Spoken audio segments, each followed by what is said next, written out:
كبرنا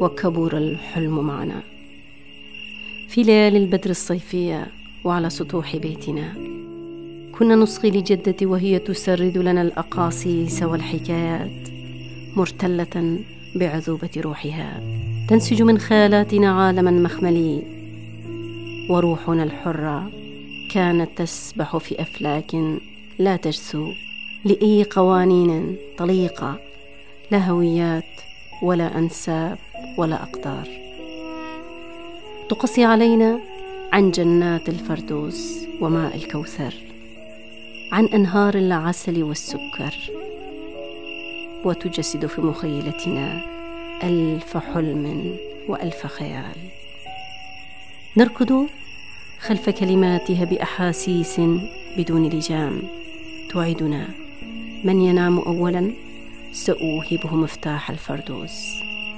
والرغم أن النوم كان يدغدغ أجفاننا، لكن في حفيظتنا كانت تدور فيها الشكوك والظنون، نتساءل لمن ستعطي المفتاح بحسد طفولي بريء، وهكذا كنا نتسابق في من ينام أولا لكسب الرهان.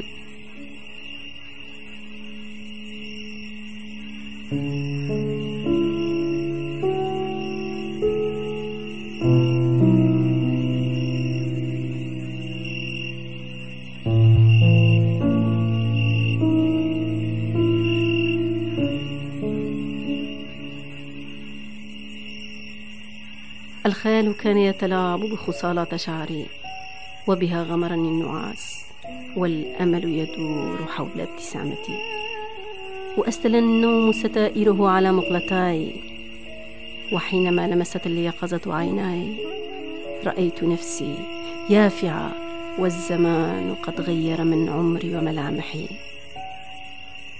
كبرت وكبر الأمل معي بأن لا أدخل الجنة في الحلم، بل أبني جنتي وهي وطني.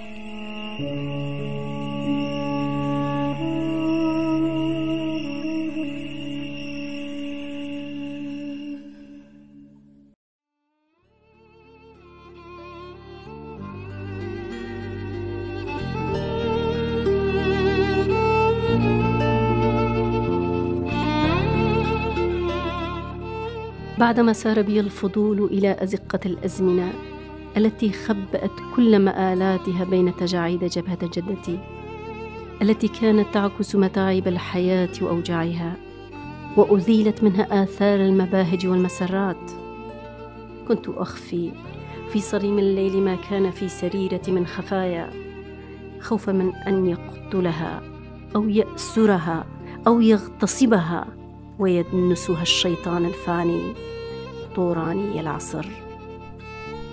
كنت أتجول في أزقة عباب الغياهب أناجي، متلحفة بالأمل والعنفوان لغد ملؤه الحضور، أدخل قدرات دمي متآنية لأيام الكلمة فيها لا تستطيع حمل أثقالها وتنتابها الوجوم، وحتى الأحلام تحيا في ورع. هذه هي قصتي، وصمة عار على ضمير الوجود. فكيف يحرم من خلقه الله حرا أن يكون في دساتير ابن آدم عبدا خادما دونيا؟ نعم، الذاكرة تحمل أحمالا جعلت كل مناحي صامدة، ولكن في عين اللحظة لا تخلو من الثوران والتمرد. فمن يهوى النور لا يجثو لسكوت الزمن في وجه الظلم والمذلة. فأنا من ولدتني التراب وأنا إليها عائدة، وأحياني النار وأنا إليها ساجدة، وروتني الماء وأنا بها منتشية، وعلمتني الهواء على الحكمة بأن التمايل لا يعني الانكسار. فهذه أركاني وعقيدتي، لذا لن تزهق ما خبأ في مكامن الأرواح والنفوس دهورا، أبوابها موصدة لا تفتح. واعلم يا أيها القاتل، فما زال حبل السرة طريا لم ينشف. والكدر علمني لا فرق بين زفرة النار وزفرة الأرض. إن كنت أنا الزفرة فأنا يوم من أيام الله.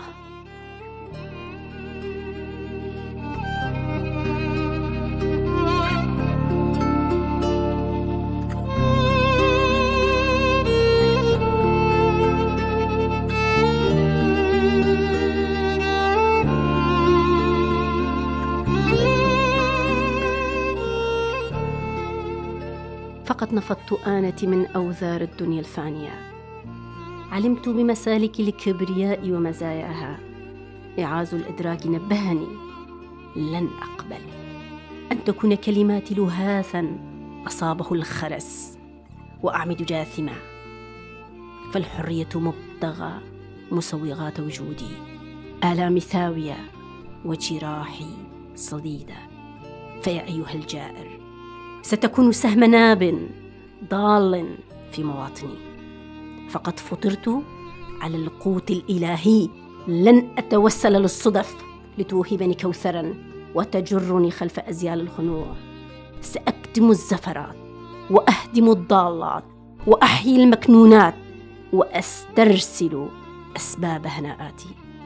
فلدي تاريخي ومداراتي، لدي منابري ورفيقاتي، في جعبتهن أحلام معطرة بالمسك، يتحدين لساعات الزمن بابتساماتهن، فثيابهن ملطخة بالدم والتراب، ينسجن خارطة حدودها الريحان وعمقها النرجس والأقحوان، وكل الأجنة فيها له هوية وكيان.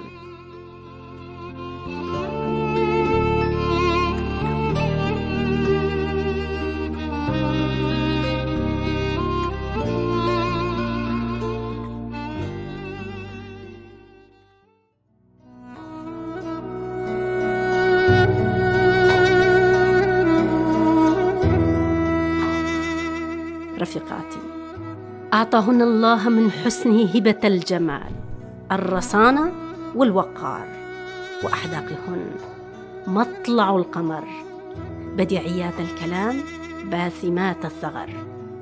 المسامع تتلهف لسماع ترنيمة صوتهن بنزوق الكلام الذي يشبه العقيق اليماني، تلهم المخيلة برقي المعاني. أرواحا بطيب العرف تتجرع منها المسرات والمدركات، وتظهر على صدور المتجمدة الكردلان بأحاسيس صعبة الانقياد.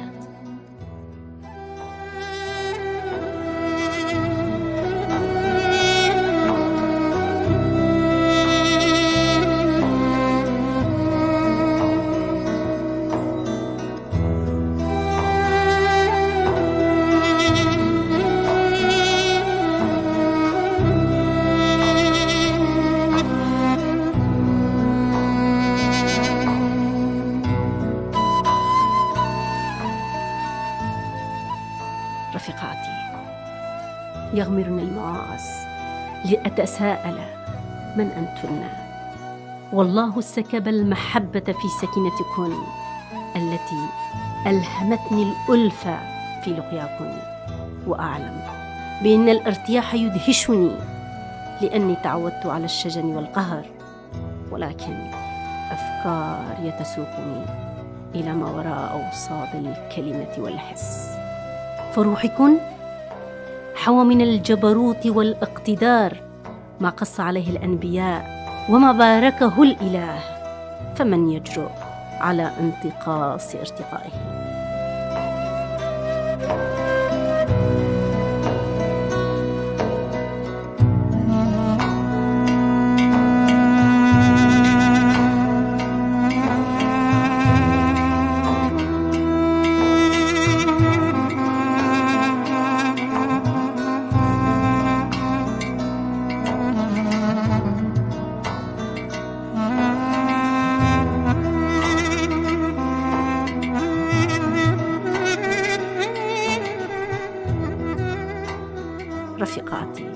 صادقات كالزيتون، ملهمات كحبات القمح الكردستاني.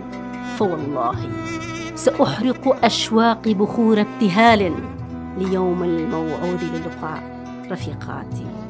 الشمس تقبل جبينكن، والرأفة والمحبة من طبائعكن، فكم يليق بكن مناقب الكمال. فيكن علمت بأن نفائس الصالحة تدنو من الطمأنينة، ولا تجرها بهرجة الياقوت والزمرد، فبصائركن الممزوجة بلبان الند والصندل تريح الأنفاس وتطهر الأبدان. في حضوركن يحجم الكلام، والسكوت ينحني برهبة، والملائكة تخيم بجناحيها بعطف على هاماتكن المعانقة لمعنى الوجود. فما يليق بكن غير العفة والاتزان.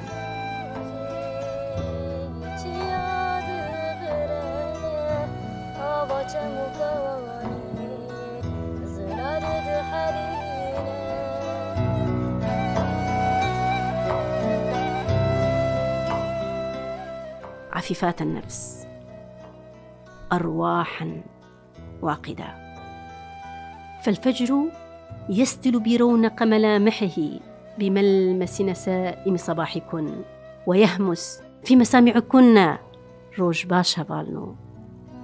وها هي أسراب الحمام جاثية أمام محياكن، ساجدة لروح السلام الذي تأهل في محرابكن. فأنتن لي الطريق والدليل، ومنكن أبدأ وإليكن أسير.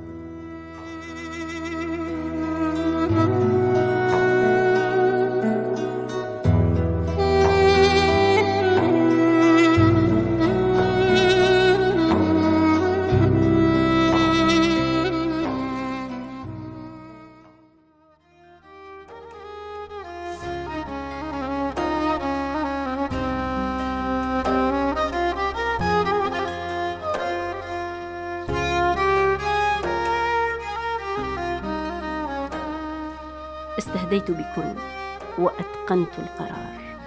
أقسمت بأن أحرق كل مدخراتي في محرقة الشموخ، عاهدة لن أكون من التائهات في مسالك متائع الذائلة، باحثة عن سر مبتغى نفوس ساقهم ميلهم إلى دهاليز ومتاهات الخائنة تنخرها لجة الظلام، شاحبي الوجه والحياء يهدم سريرتهم، كالحي الملامح مشاعرهم كهمام الثلج، في برهة تسيل وفي أخرى تتجمد. جابت بهم ويلات هزائم الحروب، أصواتهم مختلطة، والصخب يجر بالهم إلى قيعان العمياء بآهات ندم وصرخات لحسرات تجثي الركب أمام القدر الذي صنعوه بأنفسهم. لدي عهدي، فلن تأثر روحي في غيابة سجنك أيها الطاغي، ولن تخلقني من صدى أفعالك الرثة خائنا منكرا، فأنا لا أرى الجلال في أسرك ولا أحبذ أوصادها. لا يواسيني حياة الرغد والثراء، لن تخدعني وتلهيني، فقد وقعت كل براقعك وأصبحت سافر الملمح. لم أطلب الحياة منك حتى أتوسل إليك لاسترجاعها، فأنا من تقرر كيف تعيش ومتى تموت. لن أقطن في مساكن ذلك، لدي جبالي وودياني، شهدائي وشعبي. لن أرتجف أمام مواكب ظلامك وظلمك. الخوف ليست من سماتي، والخشوع أمام الحقيقة اليوصال.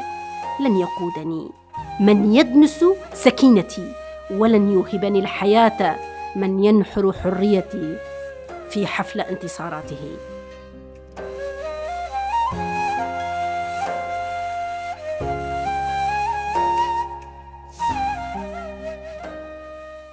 الحقيقة لا تفنى ولا يبقى سر مكنون في سريرة الغد.